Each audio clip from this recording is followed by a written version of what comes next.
বাড়িতে এখন আমরা ঢুকছি সাজাতে। আর দেখছো চারিদিকটা কেমন হলুদ হলুদ হয়ে রয়েছে, কারণ এখন ব্রাইডের হলদি চলছে।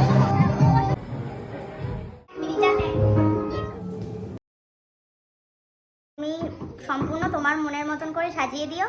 জাস্ট একটাই বলা, সেটা হচ্ছে চোখটা একটু টানা টানা হবে, একটু টানা টানা হবে, ব্যাস, আর কিচ্ছু নেই। বাকিটা তুমি তোমার মতন একদম পুরো সাজিয়ে দিও। ঠিক আছে, চলো তাহলে শুরু করি, দেখি। হ্যাঁ হ্যাঁ হ্যাঁ। সেদিন কি হয়েছে, আমরা মেকআপ ফ্যান নিয়ে যাইনি, যার জন্য একটু অসুবিধা। আমার স্টুডেন্ট ঘরের মধ্যে থেকে একটা পুরোনো পেপার বের করে সেটা দিয়ে হাওয়া করে কাজ মেটালাম। আর তোমরাই শুনলে, ব্রাইট প্রায় পুরোটাই আমার উপর ছেড়ে দিয়েছিল। চোখটা একটু টানা টানা করতে বলেছিল, পুরোটাই যখন আমার উপরে ছেড়ে দিয়েছিল, বা তখন দায়িত্বটাও অনেকটা বেড়ে যায়, কারণ পুরোটা সুন্দর করার দায়িত্বটাই তখন আমাদের উপর এসে পড়ে। তো যাই হোক, আমি কাজটাও আমার মতো করে করলাম। আর আমার ক্লায়েন্টটা প্রচণ্ডভাবে আমাকে কোঅপারেট করেছে। এইবার এসেছি, এই দেখো একটা আমার মানে সব থেকে পছন্দের একটা স্টেপ করছি, যেটা হচ্ছে আমি ব্লাশারটা ইউজ করি। এটা পছন্দের কারণ এটা দেওয়ার পরই মুখের লুকটা অনেকটা চেঞ্জ হয়ে যায়, যেটা দেখতে খুবই সুন্দর লাগে।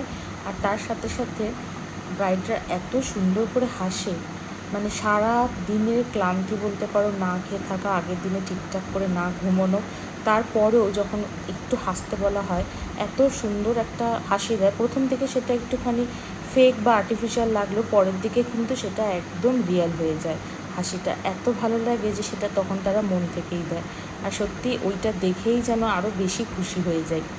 আচ্ছা পৌলমী, আজকে সাজলে তুমি যেমন চেয়েছিলে, আমি চেষ্টা করেছি সেরকম। তার থেকেও অনেক অনেক সুন্দর হয়েছে, সত্যি খুব সুন্দর হয়েছে।